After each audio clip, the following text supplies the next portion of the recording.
Bonjour, vous regardez l'autre direct. Nous sommes aujourd'hui en compagnie de Patrick Martin, donc le président du MENEF Auvergne-Rhône-Alpes. Bonjour. Bonjour. On va parler de l'A45, donc l'autoroute, le projet d'autoroute pour relier Lyon à Saint-Étienne. Donc le MEDEF Auvergne-Rhône-Alpes, que vous présidez depuis juin, fait partie du collectif pour l'A45. En quoi c'est une nécessité de construire cette autoroute ? Alors pour qui a emprunté cette autoroute, en particulier le matin et le soir, cette autoroute est dangereuse, elle est saturée, elle génère des problèmes de pollution. Et de mon point de vue, du point de vue des acteurs économiques, ce n'est pas qu'un sujet d'entreprise, c'est un sujet plus global. Tous les salariés qui empruntent cette autoroute pourraient s'exprimer aussi bien que moi. Et donc Georges Fenech, l'ancien député Les Républicains du Rhône, dit dans Lyon Capitale, à l'époque de la COP 21, c'est du jamais vu de construire une autoroute qui est parallèle à une autre, donc la 45 par rapport à la 47, avec l'une payante et l'autre gratuite. Vous répondez quoi à cet argument ? Je réponds et je dirais qu'il est dans son rôle. Il a été député de la circonscription qui est directement touchée par la construction de cette autoroute. Mais je serais à sa place, je dirais tout au contraire, que c'est un moyen d'apporter du confort aux riverains, puisque actuellement tous ces bouchons qui immanquablement se produisent sur la 47 pénalisent et affectent même la santé des riverains, des habitants de la vallée du Gier. Donc je suis un peu surpris qu'il ait pris cette position. Cela dit, c'est tout l'intérêt du débat contradictoire. On sait très bien que dans cette affaire, il y a des points de vue divergents. Ce qui est important, c'est que l'État, qui au final sera décisionnaire, prenne en compte l'intérêt du plus grand nombre, l'intérêt général. Parce que là, finalement, on est dans une situation où tous les paliers ont été passés. Il ne manque vraiment qu'une seule signature de la part du ministère des Transports. Du coup, l'opposition à cette autoroute s'active. D'un côté, le collectif pour la 45 essaye aussi de pousser le gouvernement à signer.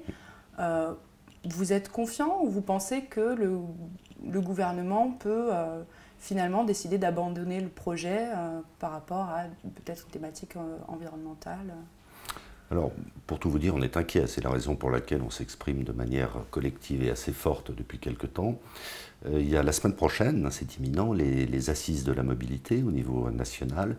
Et on sait que des décisions seront prises avant la fin de l'année. Alors d'un point de vue juridique et d'un point de vue financier, le dossier est noué. Il y a un avis du Conseil d'État qui valide la déclaration d'utilité publique, qui, contrairement à ce que j'ai pu dire ailleurs, n'expirera pas en 2018 mais en 2020.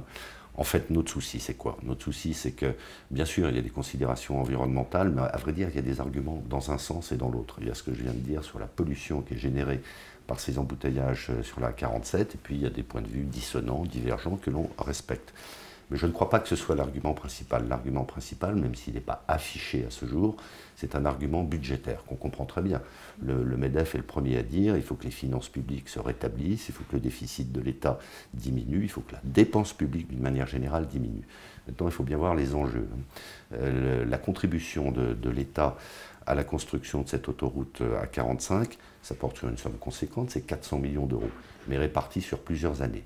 Vous ramenez ça à l'enjeu sociétal, l'enjeu économique, l'enjeu environnemental d'une part, et vous ramenez ça au montant du budget de l'État, étalé sur plusieurs années, ça n'est pas grand-chose. Et les études d'impact tout à fait sérieuses, qui ont été prises en compte d'ailleurs lors de l'enquête d'utilité publique, établissent que les nuisances générées par la situation actuelle de la 47, c'est-à-dire la thrombose de la 47, génèrent donc des coûts indirects qui correspondent peu ou prou à ce que ça coûterait à l'État année après année.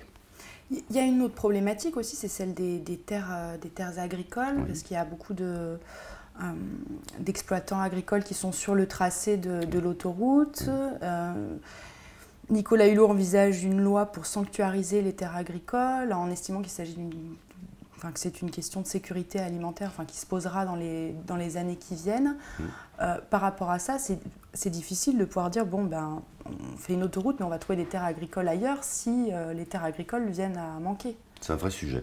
C'est un vrai sujet. Alors il y a un sujet plus personnel pour les agriculteurs en particulier qui seraient expropriés et indemnisés. Et puis il y a le sujet plus général, effectivement, de l'autonomie alimentaire, etc., etc. Bon, si on prend un petit peu de hauteur par rapport à ce sujet, on se serait privé de toutes nos autoroutes, on se serait privé de toutes nos lignes ferroviaires et singulièrement du TGV. Bon, c'est une approche. j'ai tendance à penser qu'elle est un peu récessive et qu'à nouveau, ce qui importe, c'est l'intérêt général. Pour avoir été personnellement touché par une mesure d'expropriation qui ne m'a vraiment pas fait plaisir sur le moment, je peux dire que ma famille n'a pas fait de recours et que finalement, on s'est plié à ce qu'était l'intérêt général, dont acte. Il y a aussi l'argument de l'emploi.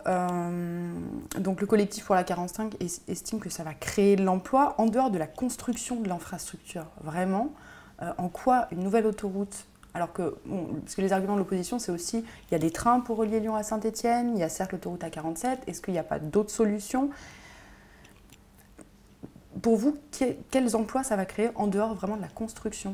Je vais vous dire, ça va déjà sauver des emplois, et singulièrement des emplois stéphanois, mais également des emplois en Haute-Loire. On oublie de parler de la Haute-Loire, qui se déverse d'une certaine manière sur la A47 pour rejoindre Lyon. Et quand on parle de Lyon, c'est la Pardieu, c'est Saint-Exupéry, etc., etc. Il y a des entreprises stéphanoises qui, potentiellement, sont en réelle difficulté si ce projet n'aboutit pas. Il y a par exemple une grosse plateforme logistique qui est en cours de construction pour une entreprise tout à fait emblématique au niveau national et dont, je dirais, la logique, la pertinence dépend de la construction de cette A45. Il y a des entreprises d'ores et déjà implantées à Saint-Étienne qui éprouvent des difficultés pour attirer des collaborateurs, singulièrement sur certains profils.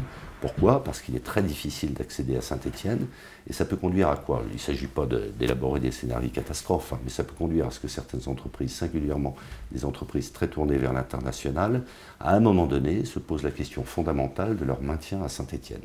Il y a un signe qui ne trompe pas, c'est le niveau et la tendance des prix du logement à Saint-Étienne. Ces prix sont à peu près 4 à 5 fois inférieurs à ceux de Lyon. Pourquoi? Parce que dans la ville de Saint-Étienne, la population diminue. Pourquoi est-ce qu'elle diminue? Parce qu'il y a moins d'emplois, parce qu'il y a des salariés en recherche d'emploi ou des gens en poste qui se disent on va aller travailler ailleurs parce que Saint-Étienne est menacée. Merci Patrick Martin d'avoir été notre invité. Merci à vous de nous avoir suivis. On se retrouve très prochainement pour un nouvel Autre Direct.